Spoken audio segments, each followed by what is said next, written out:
homeopathic medicine. And he looks at the name and he reads out the name, and one person stands and comes up on the platform and everybody applauds. And the fellow who has the roll of paper here, he reaches across to shake the hand of this person who's about to become a PhD and hands the diploma over with the other. And that is taken in the hand of the PhD candidate. Now, I have stood right by the stage, the edge of the stage here, where you can see the feet of the person who walks up here, and the feet touch the ground just like everybody else's. But the minute that that piece of paper touches the hand, you look and you see a small space. They're actually floating across the stage. They're in an exalted state now. They're different from ordinary people. They are PhDs. And the thing that made me most suspicious, the fellow who hands these out wears gloves. Why? What is he afraid of? This is my theory, folks. Take it or leave it. This is my theory. My theory is that in that paper, there is a genetically engineered chemical. And when it is touched by the skin, not through the gloves, of course, but touched by the skin of the candidate, it's immediately absorbed through the skin into the bloodstream, goes directly to the brain, and it paralyzes the part of the brain that could say, I don't know, and I was wrong.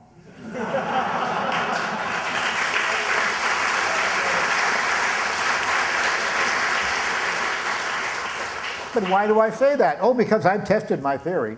You know, I'm only an amateur scientist, but I tested the theory. And you can do it yourself. Just go up to a PhD, if you know that the person's really a PhD, and say to them, repeat after me, I don't know. It's not a pretty sight. Oh, you'll see them try. They go, I don't. They can't say it, no matter how hard they try. And if they go to write it, the pen goes right off the paper. It's nasty to see, but that supports my theory so far.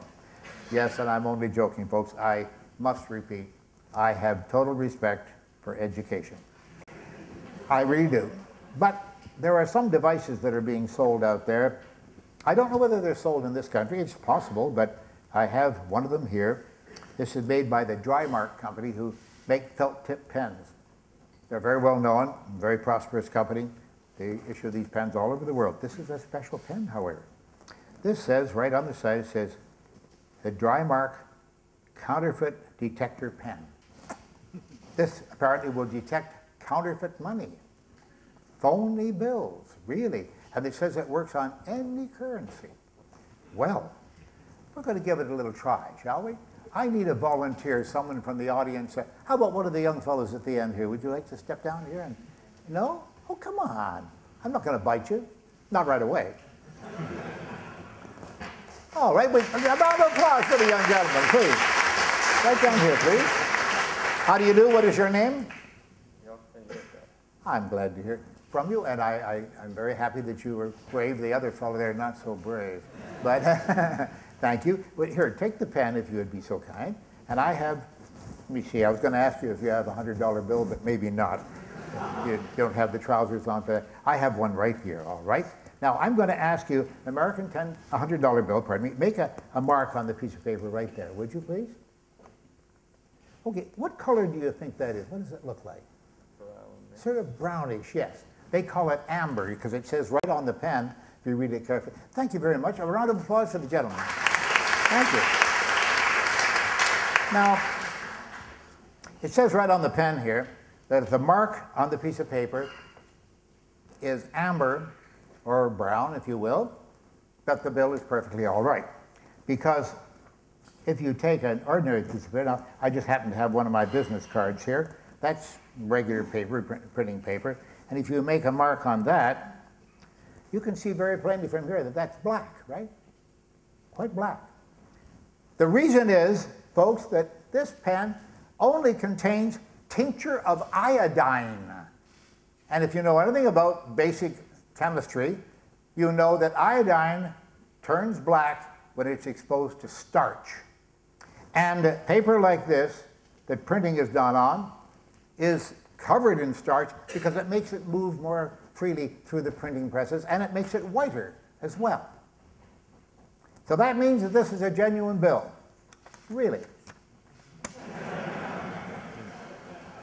No, it's not a genuine bill, you see. Pardon me, Benjamin.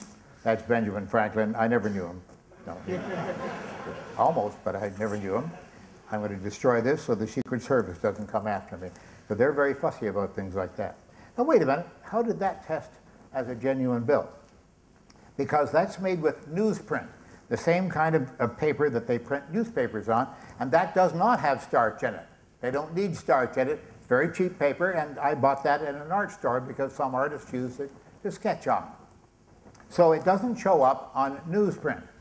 The point is that this pen sells for $11.95 in a stationery store, and every stationery store in the United States has a card just full of them, and you can buy it at the point of sale, right at the cash register. And people depend on this. Well, I figured that it didn't work. So I called the Secret Service. Now, the Secret Service only has two duties in the United States of America, two general duties. One is to protect the President of the United States, and the other one is to detect counterfeit money and take it out of circulation. That's their two major jobs. So I called them in Miami, the office locally there in Miami, and I said, I'd like to speak to an agent about counterfeit money. Yes, sir. Click, click, click. And hello, came on the phone. He said, this is agent so-and-so. And I said, sir, I have a question for you. The counterfeit detector pen, patent number so-and-so, it's patented by the U.S. Patent Office. Does that really work? And he said, just a moment. And I heard him going through a book like this, you see. And he looked and said, just a moment. No, it says here that that pen is not dependable. I said, not dependable. He said, that's what it says. I said, does that mean like not dependable at all? And he said, well, you can say that. I said, well, why didn't you say that? And he said, because that's not what it says in my book. This is one of these civil servants who only knows that if it's in the book. He doesn't know any, what 2 plus 2? I don't know, it's not in the book. He doesn't know it unless it's in the book. So I decided to write to Washington, D.C., to the Department of the Mint, and I wrote to them and I asked them the question. I wrote 3 or 4 letters to them, didn't hear anything, but finally I did. I got a letter from somebody there saying, we have looked into your request, sir. This was months later. And no, the counterfeit detector pen is not something that works well, but you may wish to try it. It's a government office. You may wish to try it. Though it doesn't work, you may wish to try it. What kind of a namby-pamby answer? That's the weakest kind of answer. But it's a federal government office. What can you expect? So you see, we are faced with not only quack medicines and things that don't work and things that are very dangerous to our health and to our security in a case like this. We're subject to that kind of thing all the time. And we've got to be very, very careful.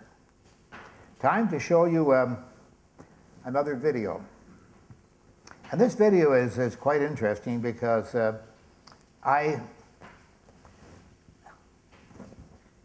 showed Popoff. I showed Popoff. This one is better than Popoff. I agree. This one is going to shake you up, folks, particularly if you're sensitive to blood. If you're nervous when you see blood, then you may be a little uneasy. But the blood that you're going to see on the screen doesn't belong to the man on the table at all. So be assured of that. This is blood that I got at another source. And it's a trick, again, you see. But Johnny Carson allowed me to do this one, too. He was very experimental and very daring over all those years that I knew him. And this particular video involves what they call in the Philippines psychic surgery.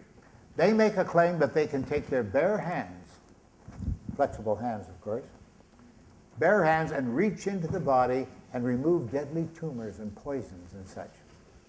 Now what we did is we went outside of the studio before the audience came in, and I picked a gentleman who looked with good humor, and he volunteered that he would do it. And I brought him inside, and when the time came, we had them all laid out on the table, and you'll now see this video. You'll see just what happened when the so-called psychic surgeon, James Randi, operated on this man. Watch carefully.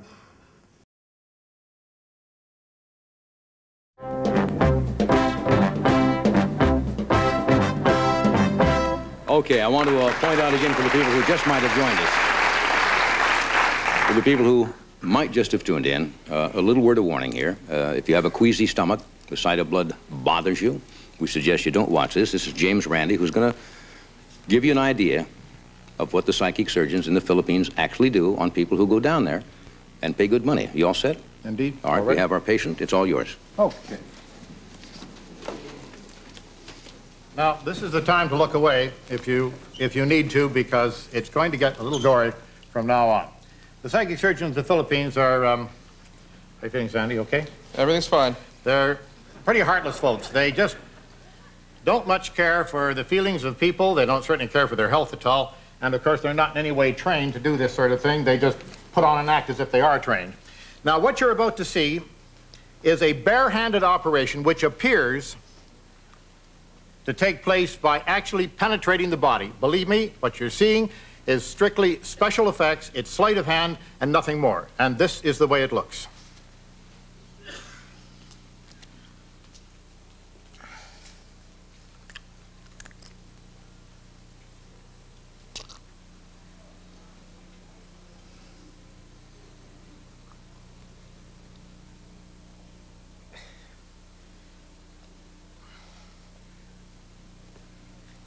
Anything that gets down there, we don't get it on your trousers if we can help it. Let me see.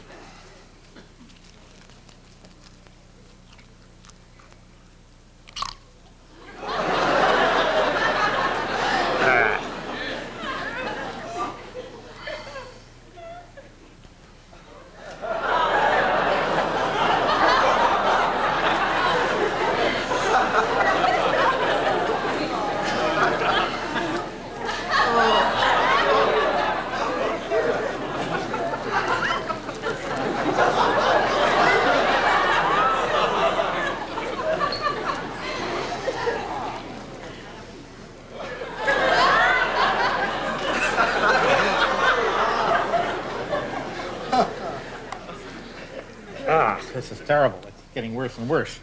Wait a second now. Well,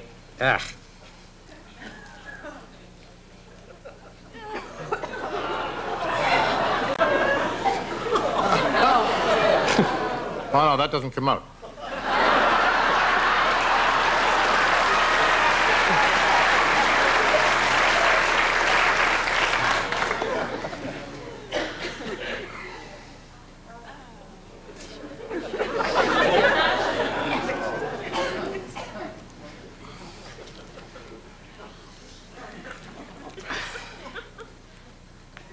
A bonus.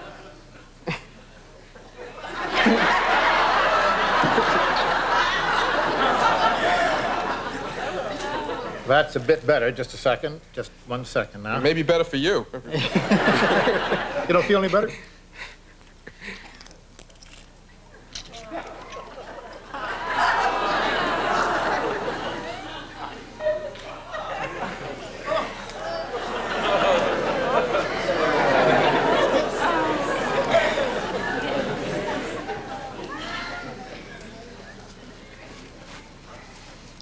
And the strange thing is, after this operation is all over, now mind you folks, I want you to bear in mind, please, that people are showing this as if it were really serious, as if it actually did take place, and as if surgery were really performed. People do this, they go to the Philippines, they spend their money, and they frankly return home, in most cases, to die. It's a little bit funny to watch it perhaps, and you say, gee, I know it's play acting. But it's not play acting when they go, by the tens of thousands every year. Sanford, I want to thank you for being a wonderful volunteer. I think you deserve a round of applause for that. Thanks very much. Thank you. I'll get the city away. Thank you so much. Thank you. Sanford, thank you. Thanks, Thomas. James Randi.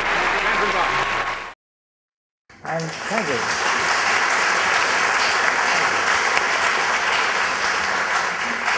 And you know, the thing that I really regret is that I forgot to send this fellow the bill for it. He felt so much better afterwards. But we did get a lot of calls at the station, at the Los Angeles station there. As I say, it was broadcast, this show was always broadcast right across the United States. But I had a